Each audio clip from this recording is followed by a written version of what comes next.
आज जो हम चैप्टर पढ़ने वाले हैं उस चैप्टर का नाम है पॉलिनोमियल।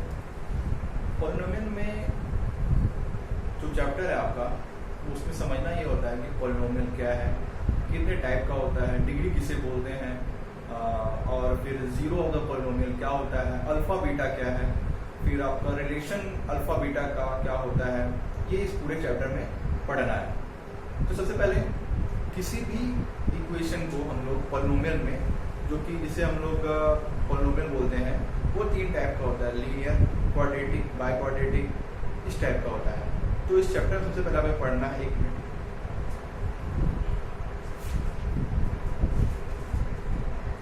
लीनियर पॉलिनोमियल जो कि सिंपल है, क्लास 9 में भी पढ़ चुके हैं।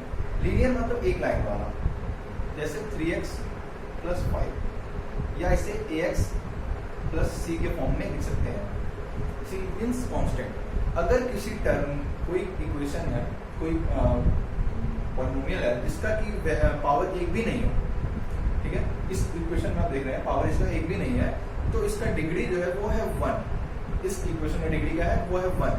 अगर इसी इक्वेशन को इस तरीके से लिख दिया जाए ax² + bx + c, तो यहाँ पे आप देख रहे हैं ये डिग्री 1 है,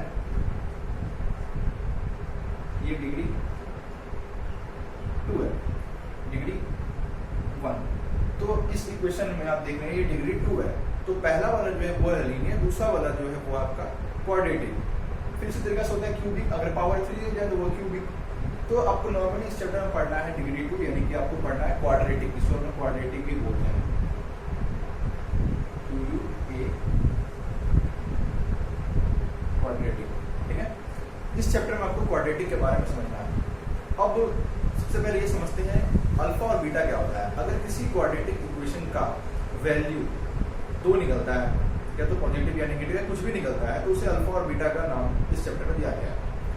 मतलब अगर इस इक्वेशन का कोई एक इक्वेशन है, आपके एग्जांपल से ही ले रहा हूँ, मान लिया जाए कि क्वेश्चन है x² - 2x - 3। ये क्वेश्चन है x² - 2x और -3, x² - 2x और -3। तो सबसे पहले px, polynomial of x = x² - 2x और -3। यहाँ पे क्वेश्चन में गिवन है px का जो मान है वो आपको दिया हुआ है 3, यानी कि अगर इस 3 का वैल्यू कोई सब पे रख दिया जाए तो 3 का स्क्वायर -2 × 3 -3, 3 का स्क्वायर 9 -6 -3, यहाँ से 6 और 3 9, 9 से 9 कट के हो गया मेरा 0। यानी कि अगर कोई x का वैल्यू पूरे क्वाड्रेटिक इक्वेशन या पूरे पॉलिनोमियल को अगर इसको 0 कर दे तो वो मेरा उसका वैल्यू कहलाता है, या फिर अल्फा आप उसे बोल सकते हैं, या जीरो ऑफ द पॉलिनोमियल बोल सकते हैं। इसी इक्वेशन पे अगर हम x का मान -1 में रख दें तो भी ये टर्म मेरा 0 हो जाएगा। इसका मतलब 3 और -1 इस इक्वेशन का मेरा जीरो ऑफ द पॉलिनोमियल है, ठीक है। जीरो का मतलब उसका वैल्यू, नॉर्मली इसका वैल्यू को हम लोग इसका नाम दिया गया है जीरोस, ठीक है। अब आगे ही समझना है अल्फा और बीटा किसे बोलते हैं। किसी इस इक्वेशन का अगर कोई वैल्यू 2 टर्म में निकल जाए, 2 वैल्यू निकले किसी इक्वेशन का, उसे अल्फा और बीटा का नाम दिया गया है।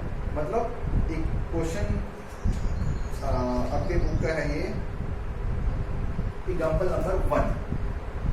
उससे पहले अल्फा और बीटा का रिलेशन समझना चाहिए।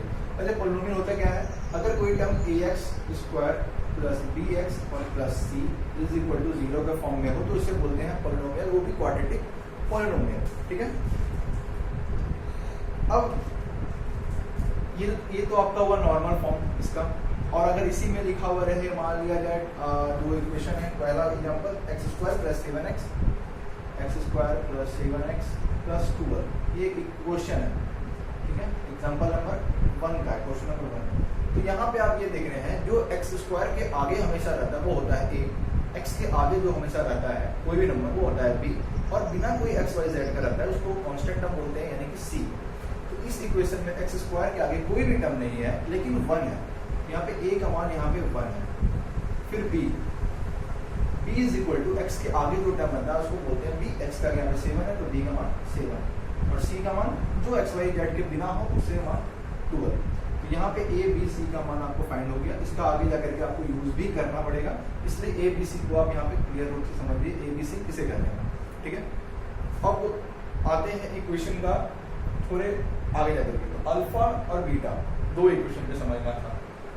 तो सबसे पहले आप ये समझिए कि अल्फा और बीटा किसको कहते हैं। अगर इस इक्वेशन को सॉल्व करें, पॉलिनोमियल ऑफ x को सॉल्व करते हैं, अगर x square plus 7x plus 12, तो आप जब क्लास 9 में पढ़ चुके हैं स्प्लिटिंग मेथड, तो स्प्लिट यहाँ पे कीजिए, तो जब 12 को स्प्लिट कीजिएगा, अच्छा हाँ, कांस्टेंट टर्म को आप ऐसे स्प्लिट कीजिए जो कि आपको बीच का टर्म यानी कि bx वाला टर्म मिल जाए और इनटू करने पे आपको कांस्टेंट टर्म मिल जाए, ठीक है। तो अब x स्क्वायर bx को 12 कांस्टेंट टर्म उसको स्प्लिट कीजिए। अगर हम 12 को 12 को स्प्लिट करते हैं 4 इंटू 3 में, तो 4 इंटू 3 12 भी होता है, और 4 को 3 से जब हम ऐड करेंगे तो वो मेरा 7 भी होता है। इसका मतलब x square plus 4x plus 3x plus 12, इसको स्प्लिट कर सकते हैं, ये 9 का ही चैप्टर से तो। अब इसको कॉमन निकालिए, x कॉमन आएगा, x प्लस 4 प्लस 3 कॉमन आएगा, x प्लस 4। तो यहां से आप जब x का मान निकालिएगा, x plus 4 into x plus 3 is equal to, ये 0 के बराबर चलता है हमेशा, that is x plus 4 is equal to 0, x is equal to minus 4। यहाँ से फिर x plus 3 is equal to 0, x is equal to minus 3, ठीक है। तो यहाँ पे आप ये समझिए इस x का दो वैल्यू आया, एक -4 और एक -3, तो यही आपका अल्फा और बीटा निकला, यानी कि अल्फा इज इक्वल टू -4 और बीटा इज इक्वल टू -3, ये दो वैल्यू आया अल्फा और बीटा का। ये सिंपल था, ये 9 में भी आप पढ़ चुके हैं। अब इसके आगे जो 10th में पढ़ना है वो क्या पढ़ना है, वो पढ़ना है आपको रिलेशन को वेरीफाई करना, अल्फा इंटू बीटा का क्या रिलेशन होता है, इसको आपको वेरीफाई करना है। तो आप समझिए ये कि समरी में आपका या फिर इस चैप्टर का जो रिलेशन निकलता है वो कुछ इस तरीके से निकलता है। यहाँ ब्रैकेट में अगर आपका दो वैल्यू दिया हुआ है अल्फा और बीटा, तो अगर हम अल्फा में बीटा को जोड़ दें तो इसका मान इक्वेशन के -b/a के बराबर होता है, ठीक है। और अगर अल्फा इंटू बीटा कर दें तो इसका मान इक्वेशन का ही c/a के बराबर होता है। इसको अभी समझेंगे इस क्वेश्चन में। तो आप नॉर्मली ये समझिए अल्फा प्लस बीटा को अगर ऐड करेंगे तो वो हमेशा b/a माइनस b/a के बराबर होगा, अल्फा इंटू बीटा करेंगे तो वो हमेशा c/a के बराबर होगा। अगर ऐसा नहीं होता है इसका मतलब आपका जो वैल्यू आया है वो गलत आया, कहीं ना कहीं आप गलती कर रहे हैं, इसको चेक करते हैं। तो क्वेश्चन नंबर एग्जांपल का आपका पहला ही क्वेश्चन में कहा है कि 0 को फाइंड कीजिए और रिलेशन को वेरीफाई कीजिए, sum of zeros and product of zeros. सबसे पहले सम ऑफ जीरो मतलब अल्फा प्लस बीटा आपको लिख के बनाना है। अल्फा प्लस बीटा को अगर ऐड करते हैं तो ये इक्वेशन क्या बोलता है, -b/a के बराबर होना चाहिए। चेक कर देते हैं, अल्फा प्लस बीटा, यही अल्फा है -4 प्लस बीटा का मान -3 इज इक्वल टू -b। अब क्या है यहाँ पे इस इक्वेशन में चेक कीजिए, -b, b का मान पहले ही बताया तो b का मान 7 है, तो यहाँ पे -7 क्योंकि माइनस आगे लगा हुआ है, a का मान कुछ भी नहीं है मतलब 1 है।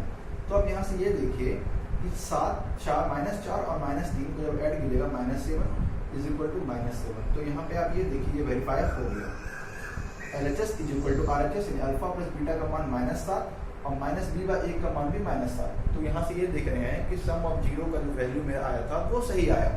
अब इसी को आगे चेक कर लेते हैं, अल्फा इंटू बीटा का मान, alpha into beta is equal to c/a, इसको चेक कीजिए, alpha into beta, alpha into beta क्या है यहाँ पे c/a, और यहाँ पे अल्फा का मान -4 गुना -3 यानी -4 गुना -3 इज इक्वल टू c का मान यहाँ से है 12 और a का मान तो 1 ही है। तो यहाँ से जब आप मल्टीप्लाई कीजिएगा 4 गुना 3 करने पे आएगा 12 और माइनस इंटू माइनस प्लस हो जाता है इज इक्वल टू 12। तो यहाँ पे अल्फा इंटू बीटा का मान भी बराबर 12 इज इक्वल टू 12 c/a का वैल्यू हो गया। यही आपका जो है क्वेश्चन रिलेशन वेरीफाई करने का यही रूल है। मतलब अगर आपका 0 आ जाए और क्वेश्चन में रिलेशन को वेरीफाई करने के लिए बोले तो आप अल्फा प्लस बीटा का मान -b/a करके दिखाना पड़ेगा और अल्फा इंटू बीटा का मान c/a करके दिखाना पड़ेगा। अगर ये वेरीफाई हो गया तो आपका क्वेश्चन पूरा पूरी सही है, ठीक है। तो ये पूरे चैप्टर में आपका जो चैप्टर है 2A है, लगभग सारा क्वेश्चन इस पे ही बेस्ड है। अब एक एग्जांपल, नेक्स्ट एग्जांपल, ऐसा ही क्वेश्चन भी आपकी बुक में अगर इक्वेशन में बी एक्स यानी बीच वाला टर्म अगर नहीं दिया हुआ रहे तब क्या करेंगे, ठीक है।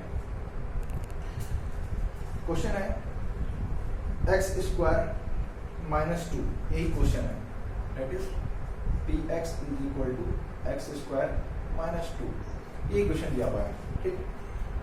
तो क्वेश्चन ये बोल रहा है find the zeros of the polynomial f x is equal to, यहाँ पी एक्स मान लिया है, f x x square minus 2 and verify the relation between the zeros of the polynomial, ठीक।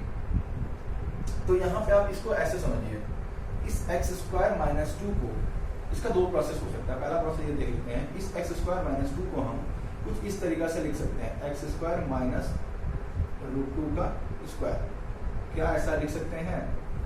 तो हाँ ऐसा लिख सकते हैं, क्योंकि √2 को जब स्क्वायर करेंगे तो फिर से वैल्यू मेरा 2 ही आएगा, जो कि मेरा क्वेश्चन में ऑलरेडी गिवन है। तो इसको सॉल्व कीजिए, एक फॉर्मूला होता है ए स्क्वायर माइनस बी स्क्वायर का, ए प्लस बी इंटू ए माइनस बी, तो उस पर ही आप इसको सॉल्व कीजिए। एक्स स्क्वायर मतलब ए का स्क्वायर माइनस √2 का स्क्वायर मतलब बी का स्क्वायर, जब इसको आप सॉल्व कीजिएगा तो उसका वैल्यू आएगा x a plus b means x plus √2 और दूसरा आएगा एक्स माइनस √2, और इस दोनों का मान 0 के बराबर होगा। तो आप x इज इक्वल टू, यहाँ से जब वैल्यू निकालेगा x का मान एक आएगा माइनस √2 और एक आएगा प्लस √2, ये तो नॉर्मल, आप इसे ऐसे भी समझ सकते हैं, या फिर x square minus 2 is equal to 0, तो यहाँ से x square is equal to आएगा 2, और जब एक्स पे रूट डलेगा तो रूट का वैल्यू 2 होता है, माइनस √2 और प्लस √2, ठीक है। तो आप एक एग्जाम्पल से समझिए, पहला एग्जाम्पल से, ठीक है। तो ये आपका रूट मान मीन्स अल्फा का मान माइनस √2, बीटा का मान प्लस √2, ये आपका फाइंड हो गया। जो पहला क्वेश्चन है, दो क्वेश्चन, पहला क्वेश्चन जो उसने बोला है find the zero of the polynomial, वो फाइंड हो गया।